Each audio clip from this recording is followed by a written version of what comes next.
So 2 weeks ago, I made a video breaking down and talking about the Milwaukee Bucks, but with not much talk about lately and the fact that this Bucks team is playing insanely well right now, I figured it would be a good time to follow that video up and talk about why they're getting hot at the right time and how they can possibly upset any other team in the East and make it to the NBA Finals.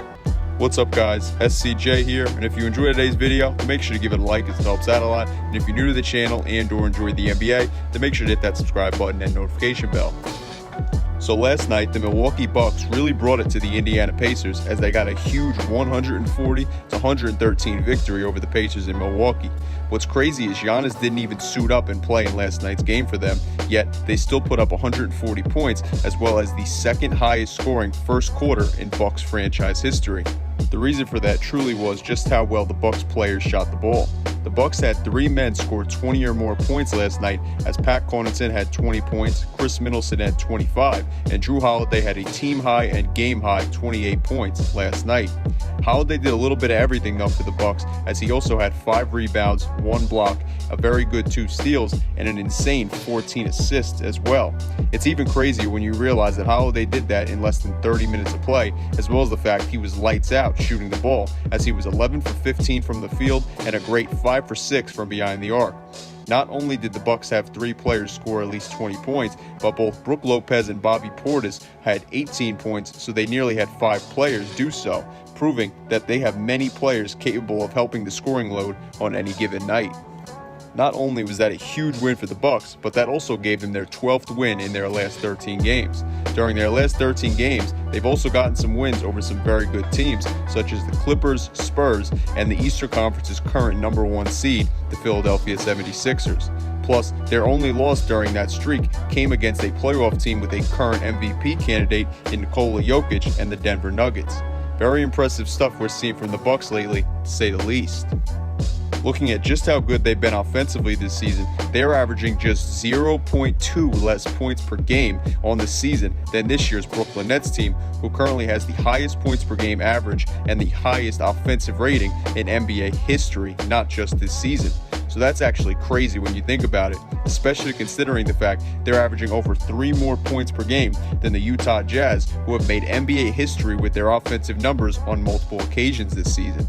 Over the last 13 games, they've been averaging the most points per game, which is very impressive, but it's really been during their current 7-game win streak where they've been on an absolute tear. Over their last 7 games, the Bucks are averaging nearly 125 points per game as they've averaged 124.7 points per game. If that wasn't impressive enough, they've also been doing that with the 6th highest field goal percentage and the 4th most 3-pointers made per game over that time span as well. Another way to truly show how hot they've been over this winning streak is the fact that overall in the season, they're the 7th worst free throw shooting team in the entire league. Over their last 7 games though, the team has the 3rd best free throw shooting percentage in the whole league. Safe to say they're really feeling themselves lately.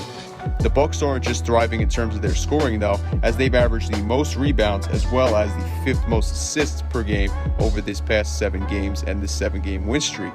Not only that, but the team has also committed the least amount of fouls of any other team in the league, and they have had a tremendous plus-minus rating as a team, as they have a 12.7 plus-minus rating, which puts them in the 2nd place spot right behind the Eastern Conference's first seeded 76ers.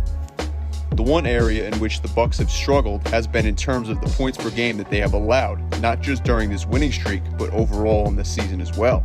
Overall in the season, they're allowing the 12th most points per game, and during this win streak, they've allowed the 13th most points per game from their opponents.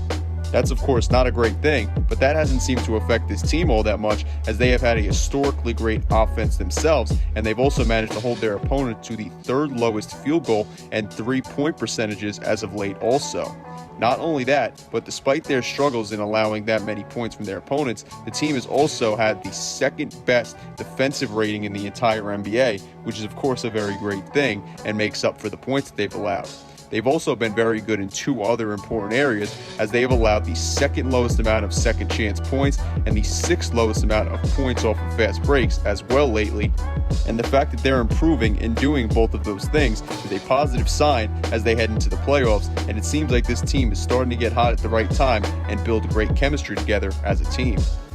So last night was a great showing for the Bucks, and it's incredible to see how good they looked even without last year's MVP and Defensive Player of the Year, Giannis Antentokounmpo. Going back to one of their flaws this year, like we talked about earlier, they did allow the Pacers to score a pretty high amount of points, as they had nearly 4 players score 20 or more points, and they had a scoring total of 113. But when the Bucks have a historically great offense, it doesn't seem to really matter as long as you do manage to outscore your opponent by the time the final buzzer sounds, and that problem was something that they ran into last year during the time they spent in the NBA bubble. Giannis had his own struggles when it came down to the fourth quarter during their series against the Miami Heat last playoffs, and no one seemed to really have what it takes to take over a game and help this team when Giannis had his own struggles. Now though, one of the biggest reasons this team is truly thriving is because of their off-season acquisition of Jrue Holiday.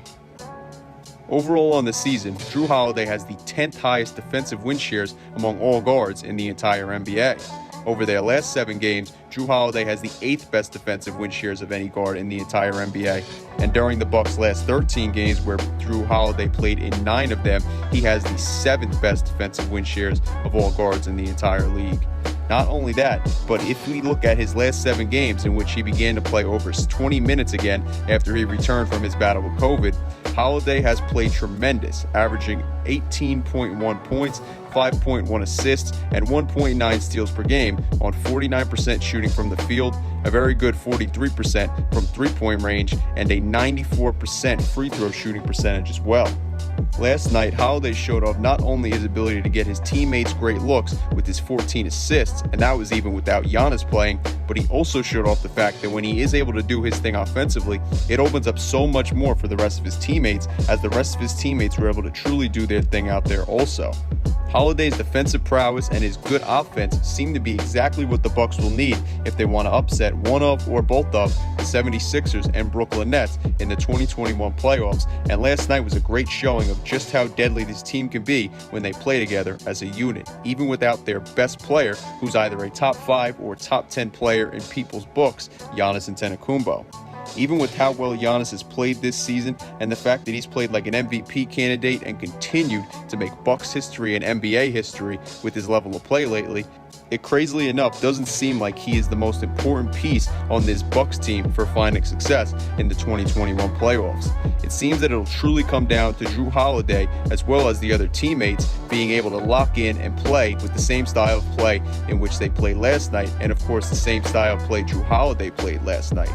I'm not saying he'll need to drop 28 points or 14 assists for the Bucks to find success in the playoffs, but if he can just pass the way he did, take pressure off of Giannis with how much attention he attracted like he did last night,